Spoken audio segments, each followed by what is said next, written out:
Sila gari yung tayo mo ke. Ay, may ito chip ko lang kapito ka lang.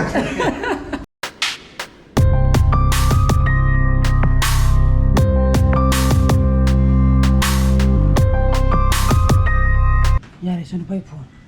Parang, ganun sa ngamdi. Saro. Masiti para thoy na. Tawra, ko, saan pa ju. Saksa dam nina, tipin ju puro yami na ko. Para that oy na sara ka sala ja khaira ba. Ai ju skun chatu nina do na para thoy na sara challa ni ko. Friend hala go ina saksa ra ke. Alu si cha yam sa bang am de ba ko. Cha sang ba kya pok ti ba. Lo, sara ja. Ya bantra. Like from where? Ei khau ju pora ge. Lo, pung te khai taram ni. Lo, nang thadar ma ga mo hala ga mo mo. Kunci tu ni, like promo lo. Itu promo. Kau berapa tu itu? Max orang kau, ini orang kau.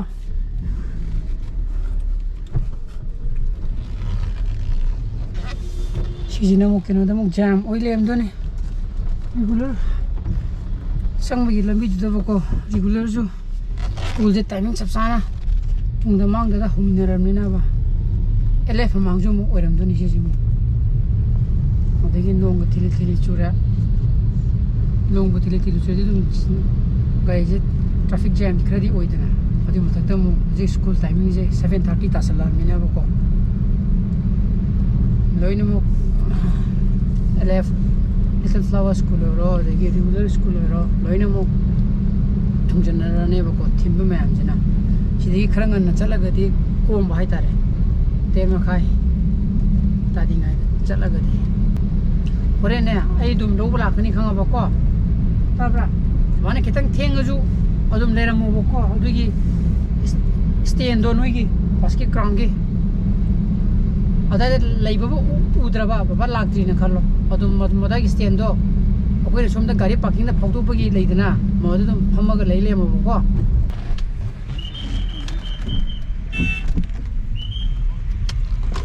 No subni na manung thousand ba yar bako. Ada kamera maya ko parking da tu banai betul sih stand je jadi lele mu hamra ko apa tu nang nabadi lakan ya hamra if by chance itang traffic jam theng ba ore gadi high one tu nasi ki tabe kumu tam chalu ko bye bye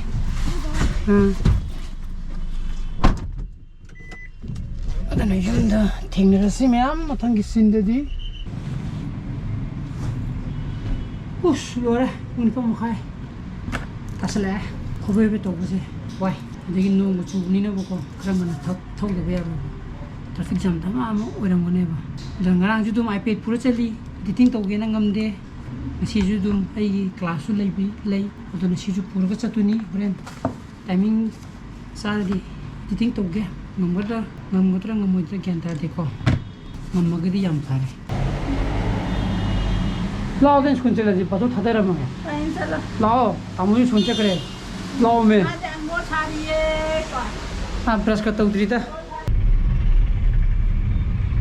वहाँ लगा ही हो रहा है तो इसी दिक्कत नहीं है उनके टाइमिंग से नहीं रहा कहीं ना लोगों को सुबह ट्रैफिक जाम तो उड़म से नहीं है जब क्वार्टिंग तो जो ट्रैफिक जाम हो रहा है कश्मीर पर तो जाम हो रहा है तो हजू वहाँ लगा ही जो जाम कम तो उतरे नहीं कहीं ले Sungkan sih macam tadi traffic sih itu jam gue bener kok supaya ke sih. Betul masih di pura free tu ini tahu orang lapi tiada tu. Hari ini road diversion beri tahu itu na. Hari June 18 ni. Masih ni kalau kalau ni mau high tu kerana jalan kan tu. Di kelas lu 9:30 ki pung baru mitra ngagi last period play di bako. Itu aja haji kau ki biology ki lab tu pami. Som jina kau pasal macam pambam ni bako. Cina. तो सोम तो काम ले रही है ना चीज़ ना साथ में आगे प्रैक्टिकल तो घूमने ना ये जो वीडियो एडिट तो गया ना तो मिने आने स्टाफ तो मी जो जम ले हुआ आने ये लाइब्रेरी जो मी ले हुए बको तो मिने फंगो तो वे तो ये जो मैं पापा चंगा दे हाय हेलो है तो तुम ले बको और तो नहीं सीधा चिकना लिया तो इन्हें फंग भरा और तो ना ये शो जिंगरांग पायला गला ला बने बको सी एडिटिंग की वाना तो ना तुम्हारे चिकने फंगे हाय बकन सीने नुमाय भाई तारे ꯑꯗꯨꯅꯤ ꯑꯗꯨꯅ ꯍꯧꯖꯤꯛ ꯄꯨꯡ 12 ꯇꯥꯈ꯭ꯔꯦ ꯄꯨꯡ 1 ꯃꯤꯅꯤꯠ 30 ꯋꯥꯠꯂꯤ ꯑꯗꯨꯅ ꯁꯤ ꯃꯅꯨꯡꯗ ꯏꯗꯤꯇꯤꯡ ꯂꯣꯏꯁꯤꯜꯂꯧꯈꯤꯒꯦ ꯑꯝꯇ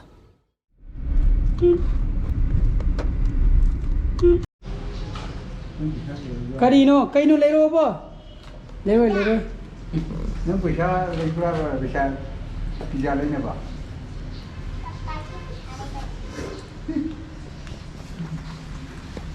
ꯊꯣꯛꯑꯁꯤ ꯑꯗꯨꯅ ꯌꯨꯝꯗ ꯌꯧꯔꯀꯥꯟꯗ ꯑꯃꯨꯛ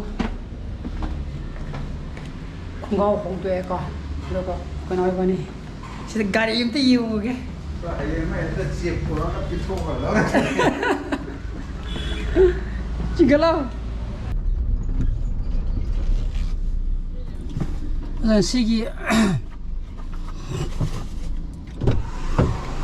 ꯌꯥꯔꯕ ꯀꯤꯌꯥ ꯁꯣꯔꯨꯝꯗꯅꯤ ꯂꯩꯕꯅꯤꯀꯣ 이셔이 레이 말이야. ꯏꯁꯩ ꯉꯁꯤ ꯂꯩ ꯍꯥꯏꯗꯨꯗꯤ ꯀꯨꯏ ꯂꯩꯀꯥꯏꯗ 노ꯡ도 따들이. ꯅꯣꯡ ꯆꯨꯗ꯭ꯔꯤ ꯑꯗꯨꯅ ꯀꯤꯌꯥꯗ ꯁꯣꯅꯦꯠꯂ ꯁꯦꯜꯇꯣꯁꯂ ꯃꯆꯨ ꯑꯝꯇ ꯌꯦꯡꯉꯨꯒꯦ ꯇꯦꯖꯔ ꯇꯧꯊꯁꯦꯕ ꯑꯩꯈꯣꯏꯅ ꯍꯧꯖꯤꯛ ꯒꯥꯔꯤ ꯑꯃ ꯃꯥ ꯁꯨꯝ ꯁꯤꯅꯤꯡꯕ ꯍꯥꯏꯇꯥꯔꯦ ꯂꯧꯅꯤꯡꯕ ꯍꯥꯏꯇꯥꯔꯦ ꯑꯗꯨꯒꯤ ꯑꯗꯨꯅ ꯀꯤꯌꯥ ꯁꯣꯅꯦꯠꯇ ꯇꯥꯒꯗꯕ ꯃꯥꯜꯂꯦꯕꯀꯣ ꯑꯗꯣ ꯌꯦꯡꯉꯨꯈꯤꯒꯦ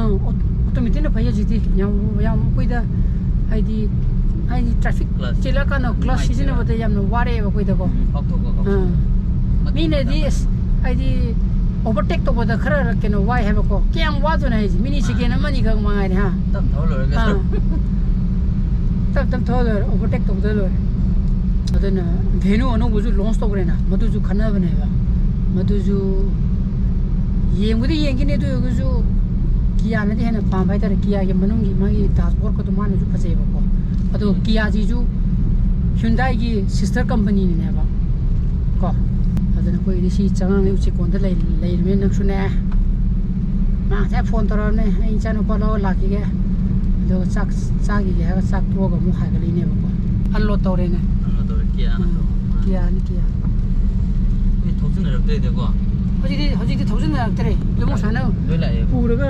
ꯂꯥꯛꯅꯔꯦꯕ ꯇ꯭ꯔꯛꯇ ꯑꯩꯈꯣꯏ ꯁꯤꯒꯤ ꯑꯩꯒꯤ ꯒꯥꯔꯤ ꯂꯧꯕ ꯀꯥꯟꯗꯗꯤ ꯊꯧꯖꯤꯟꯅꯔꯛꯄꯤꯅꯦꯕ ꯒꯥꯔꯤ ꯈꯥꯝꯃꯝꯕꯨ ꯂꯩꯇꯨ ꯃꯥꯟꯗꯦꯅꯦ ꯃꯃꯥꯡꯗꯗꯤ ꯁ꯭ꯋꯥꯏꯗ ꯈꯥꯝꯃꯝꯃꯗꯤ ꯀꯩꯅꯣ ꯁ꯭ꯋꯥꯏꯗ ꯈꯥꯝꯃꯝꯃꯁꯤꯔꯣ ꯁ꯭ꯋꯥꯏꯗ ꯈꯥꯝꯃꯝꯃꯁꯤ ꯀꯣ ꯁ꯭ꯋꯥꯏ ꯑꯅꯛꯄꯗ ꯑꯍꯥꯡꯕ ꯑꯃ ꯂꯩ ꯁꯤꯗꯩꯗ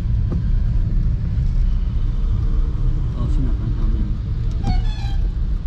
ꯑꯁꯤ ꯅꯞꯁꯜꯂꯒ ꯁꯤ ꯅꯞꯁꯟꯒꯦꯔꯥ ꯁꯣꯝꯗ ꯅꯞꯁꯟꯕ ꯃꯤ ꯒꯥꯔꯤ ꯊꯧꯖꯤꯟꯒꯦ ꯍꯥꯏꯔꯛꯀꯅꯦꯕ ꯌꯥꯅꯤ ꯀꯩꯅꯣ ꯑꯩꯈꯣꯏꯁꯨ ꯀꯁꯇꯃꯔꯅꯤ ꯀꯩꯅꯣ ꯀꯁꯇꯃꯔ ꯂꯩꯇꯗꯤ ꯀꯃꯥꯏꯅ ꯁꯤꯠꯇꯣꯏꯅꯣ ꯆꯨꯝꯗ꯭ꯔꯣ ꯑꯗꯨꯅ ꯑꯝꯇ ꯆꯪꯉꯨꯈꯤꯒꯦ ꯐꯖ꯭ꯔꯥ ꯑꯩꯁꯤ ꯑꯁꯤꯒꯤ ꯁꯣꯅꯦꯠꯀꯤ ꯕ꯭ꯂꯦꯛꯁꯦ ꯁꯤꯁꯤꯅꯦꯕ ꯑꯩꯅ ꯄꯥꯝꯃꯤꯁꯦ ꯑꯗꯣ ꯑꯩꯈꯣꯏꯅ ꯀꯩ ꯃꯆꯨ ꯄꯥꯝꯕꯅꯣ ꯈꯪꯗꯦ ꯀ꯭ꯔꯣꯝꯗꯨꯅ ꯆꯪꯗꯣꯏꯁꯦ ꯂꯣꯏꯔꯦ ꯀꯣ ꯌꯥꯝ ꯊꯤꯅ ꯄꯣꯁ ꯇꯥꯈ꯭ꯔꯦ ꯑꯗꯣ ꯂꯧꯗꯤ ꯂꯧꯔꯅꯤ ꯀꯣ ꯁꯣꯅꯦꯠꯇ ꯑꯗꯨꯝ ꯇꯥꯗꯧ ꯃꯥꯜꯂꯦ ꯕ꯭ꯂꯦꯛꯇ ꯐꯖꯗ꯭ꯔꯣ ꯍꯥ ꯑꯗꯨꯅꯦ ꯕ꯭ꯂꯦꯛꯅ ꯐꯖꯩꯃꯦ ꯀ꯭ꯂꯦꯗꯤꯡ ꯅꯨꯡ ꯃꯥꯒꯤꯗꯣ ꯑꯗꯩ ꯏꯕꯥꯅꯤ ꯀꯥꯏꯗ ꯆꯠꯁꯦ ꯍꯥꯏꯅꯣ ꯀꯣ ꯅꯣꯏ ꯆꯦꯁꯨ ꯐꯣꯟ ꯇꯧꯒꯦ ꯍꯪꯉ ꯂꯧꯔꯒ ꯉꯜꯂꯤꯍꯦ ꯃꯥꯁꯨ ꯍꯥꯏꯐꯦꯠ ꯉꯥꯏꯔ ꯂꯧꯔꯁꯤ ꯀꯩꯅꯣ ꯑꯅꯤꯔꯛ ꯊꯣꯛꯇ ꯁꯣꯛꯄꯗꯤ ꯑꯃꯨꯛ ꯍꯥꯏꯗꯣꯛ ꯍꯥꯏꯖꯤꯟ ꯇꯧ ꯌꯥꯏ ꯑꯁ ꯅꯪꯁꯨ ꯆꯠꯅꯤꯡꯉꯤꯔꯕ ꯌꯨꯝ ꯐꯝꯃꯒ ꯅꯣꯏ ꯆꯦꯗ ꯊꯧꯖꯤꯜꯂꯣ ꯑꯗꯨꯗꯤ ꯌꯥꯏ ꯑꯗꯣ ꯍꯧꯖꯤꯛ ꯃꯣꯏꯒꯤ ꯁꯦꯀ꯭ꯌꯨꯔꯤꯇꯤꯅ ꯍꯥꯏꯔꯦꯕꯀꯣ ꯍꯥꯏꯗꯤ ꯁꯤꯗꯁꯨ ꯑꯃꯨꯛ ꯊꯥꯗꯔꯦꯇꯣ ꯍꯥꯏꯗꯤ ꯑꯩ ꯁꯦꯡꯅ ꯍꯥꯏꯗꯤ ꯁꯤꯒꯤ ꯃꯅꯨꯡꯗ ꯕ꯭ꯂꯣꯛ ꯐꯖꯅ ꯅꯝꯃꯦꯕꯀꯣ ꯊꯥꯎꯔꯕ ꯑꯗꯨꯗ ꯕ꯭ꯂꯣꯛ ꯐꯖꯅ ꯅꯝꯃꯦꯕ ꯑꯩꯒꯤ ꯄꯔꯁꯅꯦꯜꯀꯣ ꯒꯥꯔꯤ ꯈꯨꯡꯒꯣꯟꯗ ꯊꯤꯅꯤꯀꯣ ꯑꯗꯣ ꯃꯣꯏꯒꯤ ꯁꯦꯀ꯭ꯌꯨꯔꯤꯇꯤꯅ ꯍꯥꯏꯗꯤ ꯃꯅꯨꯡꯗ ꯍꯥꯏꯗꯤ ꯅꯝꯕꯤꯒꯅꯨ ꯈꯣꯠꯄꯤꯒꯅꯨ ꯊꯥꯎꯅ ꯍꯥꯏꯔꯛꯄ ꯑꯗꯣ ꯊꯥꯁꯨ ꯊꯥꯔꯝꯃꯦꯕꯀꯣ ꯑꯗꯨꯅ ꯑꯩ ꯕ꯭ꯂꯣꯛꯇꯣ ꯍꯥꯞꯄꯛꯑꯔꯣꯏꯒꯦ ꯆꯪꯉꯨꯔꯕꯅꯦꯕꯀꯣ ꯃꯅꯨꯡꯗꯁꯨ ꯐꯅꯌꯥꯝ ꯅꯝꯕ ꯌꯥꯕ ꯅꯝꯃꯛꯑꯦ ꯑꯗꯣ ꯃꯣꯏꯅ ꯑꯞꯂꯣꯗ ꯇꯧꯕꯤꯔꯛꯀꯅꯨ ꯅꯝꯃꯒꯁꯨ ꯍꯥꯏꯔꯦꯀꯣ ꯑꯗꯨꯅ ꯑꯩꯈꯣꯏꯁꯨ ꯃꯤꯒꯤ ꯀꯩꯅꯣꯗꯣ ꯉꯥꯛꯇ ꯌꯥꯗꯕꯅꯤ나 ꯍꯥꯞꯄꯛꯑꯔꯣꯏꯒꯦ ꯒꯥꯔꯤ ꯌꯦꯡꯉꯨꯔꯦ ꯀꯤꯌꯥ ꯁꯣꯅꯦꯠ ꯌꯥꯝ ꯊꯤꯅ ꯐꯖꯔꯦ ꯕ꯭ꯂꯦꯛ ꯑꯦꯗꯤꯁꯟ ꯀꯣ ꯑꯗꯨꯅ ꯑꯩꯅꯗꯤ ꯑꯩꯈꯣꯏ ꯅꯉꯣꯟꯗ ꯕ꯭ꯂꯦꯛ ꯇꯣꯡꯍꯟꯅꯤꯡꯉꯤ ꯑꯗꯣ ꯃꯥꯒꯤ ꯑꯄꯥꯝꯕ ꯀꯩꯅꯣ ꯈꯪꯗ꯭ꯔꯦ ꯐꯖꯗ꯭ꯔꯣ ꯕ꯭ꯂꯦꯛꯇꯣ ꯃꯥ ꯉꯁꯥꯏ ꯀ꯭ꯔꯣꯝ ꯁꯤꯜꯚꯔ ꯀ꯭ꯔꯣꯝ ꯆꯠꯄꯗꯣ ꯑꯗꯨꯝ ꯊꯧꯒꯠꯂꯦꯕ ꯌꯨꯝꯗ ꯌꯧꯔꯦ ꯁꯟꯗꯦ ꯂꯣꯏꯅ ꯂꯩꯔꯒꯦ ꯀꯔ ꯃꯥ ꯑꯗꯨꯝ ꯂꯧꯕ ꯍꯥꯏꯒꯠꯂꯕ ꯌꯦꯡꯉꯦ ꯌꯥꯝ ꯊꯤꯅ ꯐꯖꯩ ꯕ꯭ꯂꯦꯛꯇꯣ ꯐꯖꯊꯤꯅ DCT yabudu kaya DCT mon mamanga mamang piramne 13.06 ya ye loina mo the sunroof ke ka loina mo yore hanga pedal shifter mogi IMT ma le hawe ba ko to birenda adu ju yenge ba adon sai fazana block na ma bane ba no me ko tholaga video din nammo ju ke no gum thaga pira ko non haire ko madu di hap ro baina adu sita camera da yauri ba hamra ana madu friend ji mo kare long lumo hange damu lai kari di am thine lum lawe di khubaje thini bo black to khubaje thini hone sita video di ngo ba ko nang video di ngo friend video di ngo video da tan madu dum ta dum male ko lobona horen hayeng logo de budi nate tha mani dum sang dum male dana free ko ge adu yeng sai hai do video je yam tina amoi ne ngung sai mu yeng ge ko camera tha na en pi mai mana te lai kan do office ta tina blog su nunga ga dane ko es debu kai ju pai lai ko dana manung da sang ba ge ju di manung da moi di ai di showroom ge manung da kapa ge ju di amata hapa ro ge masai jo muk same thing loiba nang tre ko video editing adan sida video editing ro shale rendering ro shale do ngasi di thawai je ngai te kai no da thawai ngai te means masai mu ba footage to ai hojik hala kan da ai ipad ta transport to kan da yeng ba kan tina phajale me ko min ni pan muk sang e ko continuously nam ne hamra moi ko wari sana ko na bu du ko ni ju o do bai tare moi tha do ko na moi ki security kana yam phajana ko yam phajana haire ba ko dum yungi adum imungi ore ga di dum thambiro adu na ta ga di upload to pira kono na ko yan phajana ko aduna madu yam tina phajaram madu madu ai ki blog si da ha par oina khan mada nuai ta bai tare do kem kai de bung ni pan tu ta sala chak su tue goi sigi lai bung ta lai haro gi bugi ko sei to du gi to ri tu asida udi ore ko ma me ko ste se solom do ina ole ba koi solom do ina olap te ko yam phara ke unda mic tu ju som ma kharom do ina ongre ba som awang lom de stage oladi mic tu som da parak to ne ko don ahing tum yore ba ko aduna ai di sugum ba sei sinma de budi thawai am yai ko sima thawai yai means sinma yeng ba khopani ko aduga sidaga lilla to ba khopa de sei no mai to ba khopa madu di na bichung le te ko yau te aduga yengning muju pokte tani muju pokte ba ko wen horen di maik som do onjal oidan na ing chikna lairani tumba yarani aduna mayam ai ngasi blog di matai ro sanjaraga ai blog par ma thogadi like to biramo share to bio no views oi biramo subscribe to biramo ko nushana basale bio so please be safe and be healthy bye bye good night